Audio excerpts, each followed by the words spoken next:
is the 10th day of Menachem Av. We are making up from our missed opportunity to learn due to the fact that the Beis Hamikdash was destroyed. And please God, Kodesh Baruch Hu feels the tsar of the Jewish people not being able to learn on Tisha B'Av, and should ensure that this is the last time that we ever have to have a Tisha B'Av that we are not learning Torah. But we are well on our way, says the Chasam Sofer, into the month of not Av but Menachem. There are two names of the month. We call it Menachem Av. Says the Chasam Sofer. It's broken up into two steps. There is the Av part that we've already had. Now there's the Menachem part. Now it comes the time for comfort, and Be'ez Hashem Yisbarach, we should all be zocher to experience that comfort ourselves and that comfort along with the entirety of Achinu Kol Beis Yisrael. We left off at the very, very top of Dav Ches Amud Beis, asking the question of what exactly the sakana is of bedikas chametz. What is the sakana that would pater you from having to check for chametz in some kind of holes? And we said maybe the sakana is because of an akrav, maybe it's a scorpion. We said it can't be that, and maybe it's because there's a danger that it's going to fall on you, and we said it can't be that. Now we're going to have another rationale. Says Rav Nachman Yitzchak mishum sakanas hagayim, because of the non-Jews. We're concerned about the non-Jews. What exactly is the concern of the non-Jews? And he says uplimahu, and this is the approach of plima. Plima was one of the Plima was one of the Tanaim. He shows up a few times in Shas. Plima, the Tanya, if you have a hole that is between a Jewish-owned home and a non-Jewish-owned home, you have to check until the place that your hand reaches. And the rest of it, you're going to be mevatel in your heart. Plema says, no, kol atzma in a boidik mipnei sakana. Plema says, you don't search the whole hole ever because of the danger. Meaning, even if your hand could reach all the way to the other side, don't reach your hand into that guy's house. Meaning, don't reach your hand until the end of the hole. My sakana, what's the sakana? Name a sakana is kshafim. If the concern is that they're gonna accuse you of witchcraft, so so then you've never used it because you're worried that they're gonna accuse you of witchcraft. Apparently, this was the thing. No, says the Gemara. When you use it, it's the middle of the day, it's light outside. The guy's not worried about it. Hacha, here, the night before the Passover festival, it's Leila, it's nighttime. Ushragahu, and you have a candle. And now the guy's going to get very, very weirded out by it. And he's going to say, these Jews, and unfortunately, we spend a lot of time in Tisha B'Av talking about this, people threatening Jews and accusing Jews of all sorts of terrible things. We don't want this to lead to libel. We don't want it to be. The Jew was poking his spells and candles in and around my house. For this reason, by the way, there's a number of halachas that we don't do because of the possibility of accusations. The Magen Avraham writes that that's the reason that we no longer have atifas rosh during a shiva. It used to be that during a shiva, people would put a talis over their heads, meaning like you do in shul in the middle of Shana Esrei, you put the talis over your head in order to have more focus and more seriousness. That used to be the minhag that people would sit during shiva with things over their heads, but because of the accusations of witchcraft, Jews stopped doing that. So that's the sakana. Rav Elazar challenges this whole premise. What do you mean that you're worried that the guy's going to accuse you of a libel? Don't we know that a shlich mitzvah isn't going to get damaged? Says the Gemara, nah. If it is commonplace that people get hurt here, then the protection of the mitzvah would need to be miraculous. That's how the Rishonim explain. It would need to be a miracle. Meaning we said that you'll beat the odds if you're doing a mitzvah. But if it's likely, if it's commonplace that people get hurt, so then being involved in a mitzvah won't necessarily protect you. Shneimar, Pasuk says, Yomi Shmuel eich elech ushma shaul v'haragani. V'yomer Hashem eglas bakar tikach biyadecha. Shmuel says, when HaKadosh Baruch Hu says to him, Shmuel, I need you to go have a conversation with Shaul and tell him that it's not going to be the king anymore. Shmuel says, but Rebbeinu Shalom, Shmuel's going to hear v'haragani. He's going to hear that I'm coming. He's going to want to kill me. And Hashem says to him, "Eglas bakar tikach biyadecha, take a korban with you, so that nobody's going to think that this is you coming to tell off Shaul. You'll be able to be protected." Meaning, even though the Rebbeinu Shalom is saying, "Shmuel, go ahead and do this," Hashem is telling him directly, "Go ahead and do this." He says, but you should be concerned that if there's a place of sakana, that normatively the king gets upset with people that are going to say these kinds of things to him. So you need some level of protection that is not just the mitzvah of what HaKadosh Baruch Hu commands you. They asked Rav, Hani Bei Rav, the Dairi Bebaga, you have certain Talmidim, certain Bnei Yeshiva that live in a baga, that live like out in the boondocks, that live out in the field. And they travel to the Beis Medrash back and forth in order to come and learn. What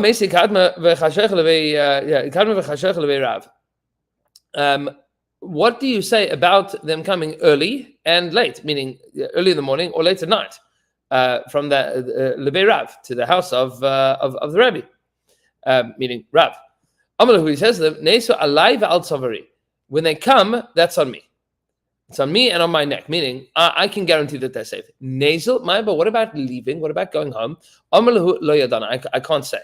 I can't say if the protection of coming home is going to protect them, because the protection on the way there, that's on the way to doing a mitzvah. Protection on the way home, who says that that's doing a mitzvah? Maybe that doesn't protect them. Itmar Amar Rabbi Lazar says, Shluchim mitzvah and nizakin lo ba'alicha bechazirasan. But Rabbi Lazar told us that a shluch mitzvah is not going to get any damage, it's not going to get hurt, not when he's going and not when he's coming home. Come on, whose opinion is this that says you're protected in both directions? So Siki Tana de Tanya, like the brisa that is taught, Isi ben Yehuda says, when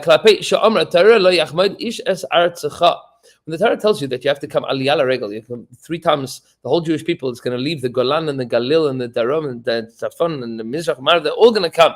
They're all going to come to Yerushalayim. So what's going to happen to their property? They have to hire a big security force. Says the pasuk, Lo yachmod ish es artzecha, that nobody's going to be jealous of your property. You'll come home and find everything the way that it was.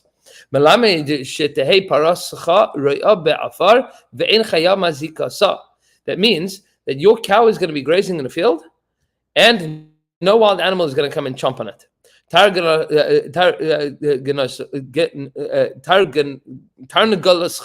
Your chicken, sorry, is going to be pecking in the dump, meaning in the garbage. And weasel is not going to come and attack it, meaning nothing's going to hurt your stuff because you're on the way to doing a mitzvah. And is this not a kal v'chomer? This is not a good argument to say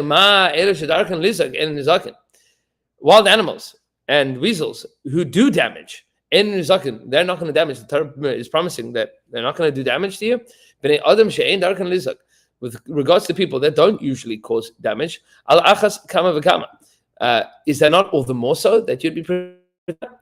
There's a Musar Haskell to learn from this. If a person is somebody that is consistently doing damage, maybe they're not called a person anymore. Maybe that the argument that our enemies are no longer people and that they're animals, meaning obviously not halacha, but the way that we relate to them in terms of a tzuras adam, somebody that is constantly doing damage, means that they've lost its tzuras adam. They've lost its tzelem elokim, because the Gemara is here is telling us adam she'ein darka lizak. People don't usually do damage. Maybe by accident, maybe from time to time.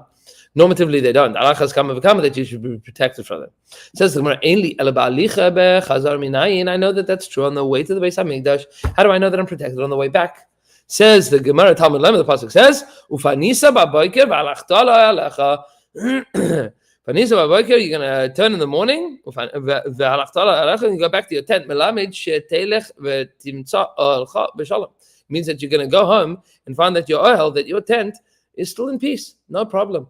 Meaning there's a promise that when you come, it'll be good. When you leave, it'll be good. Which is, Rav said, I don't know if the Talmidei Chachamim will be protected on the way home.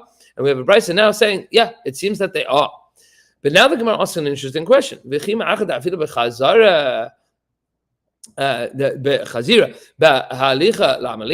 I know that you're protected on the way home, then obviously you're protected on the way there. Meaning if you're protected on the way home from a mitzvah, when you've already finished the mitzvah, why would you not be protected on the way there? It says the Gemara, like the Rabbi Ami, this is like the din of Rabbi Ami. The Amar Rabbi Ami, kol adam sheyesh lekarka oila l'regel v'she'en lekarka ein oila l'regel. No, the pasuk that says lo yachmed ishes artzecha is not telling you that you are protected. That we know from coming home. Coming home, you're protected.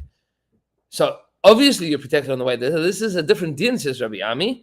This is the din that you are only chayiv in aliyah l'regel if you have karka in Eretz Yisrael. Arguably, some of the Rishonim argue if you have karka somewhere. Maybe this would even extend to people that have karka in other places. But you have to have karka. Certainly, according to everybody, karka in Eretz Yisrael means that you are chayiv in aliyah l'regel.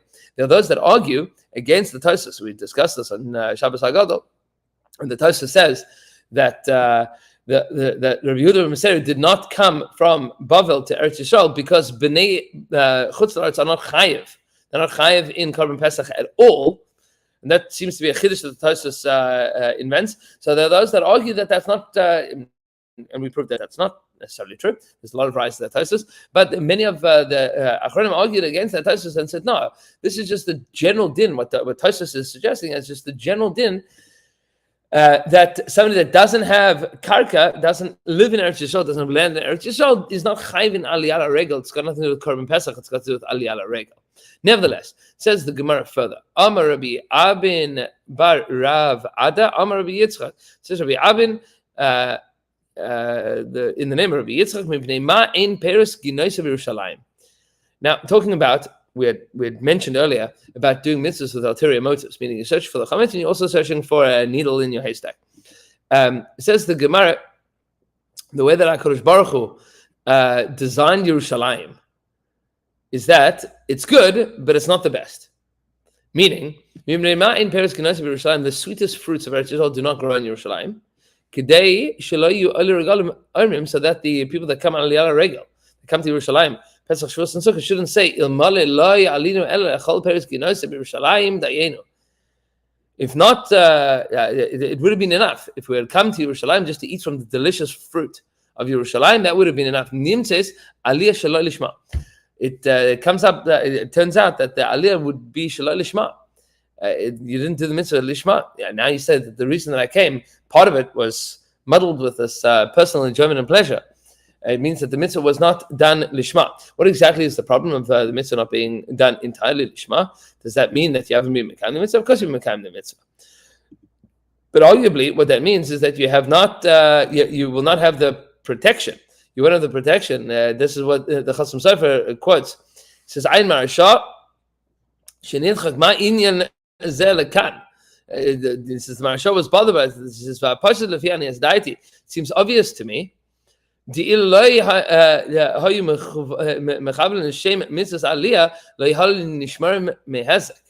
if not for the fact that they had the kavanah that they were coming for the mitzvah, if it was an ulterior motive, then they are not going to be protected. Then there's still going to be hezek that comes to them. And therefore, HaKadosh Baruch Hu made it such that Yerushalayim is not naturally a place that people are going to be chalashing to go to because of the fruit. Kiyotzebai, similarly, says the Gemara, Amar Rabbi Dostai, Rabbi Yanai, says Rabbi Dostai in the name of Rabbi Yanai, Mipnei Ma Ein Chamik Tveria Yerushalayim. Why are the hot springs of Tveria not in Yerushalayim? Well, because they're in Tveria, obviously. But why are there no hot springs quite like it in Yerushalayim? Kedei shelo hiyu if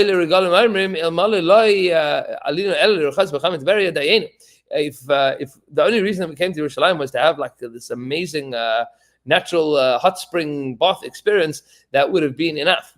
Dayenu. When Nim says Aliyah Shaloi Lishma, it comes out that the Aliyah Regel was also Shaloi Lishma, and it means that your property is not going to be protected, or not on the way there, not on the way back.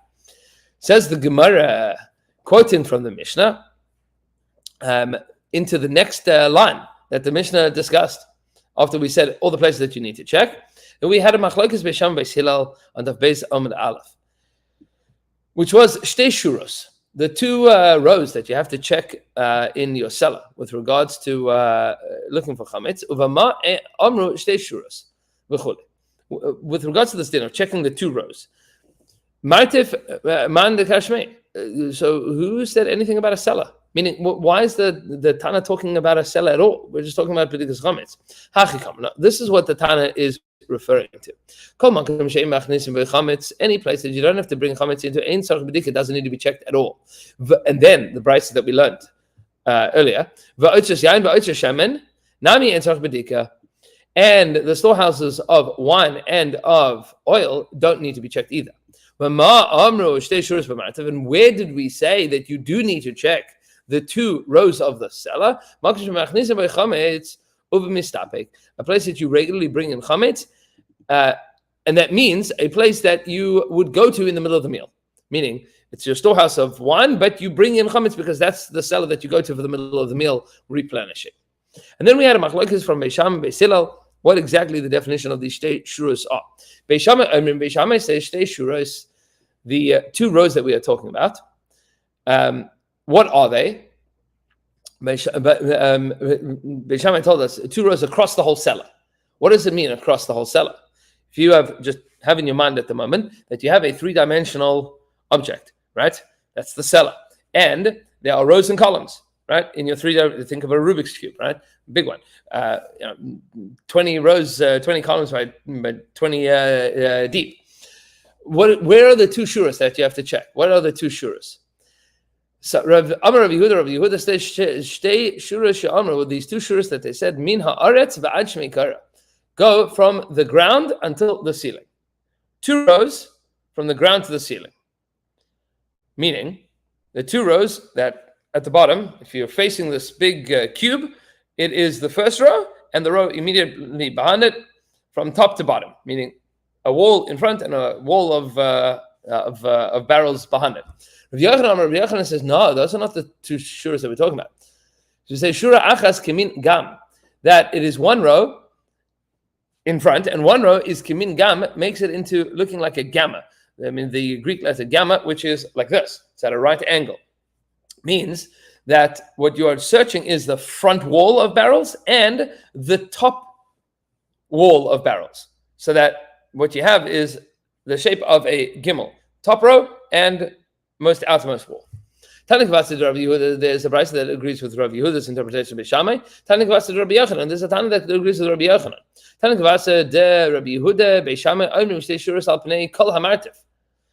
And the Tana that agrees with Rav Yehuda quotes that Beis Shammai had said that the 2 shuras are al pnei kol hamartif, are along the entirety of the cellar. What are these 2 shuras?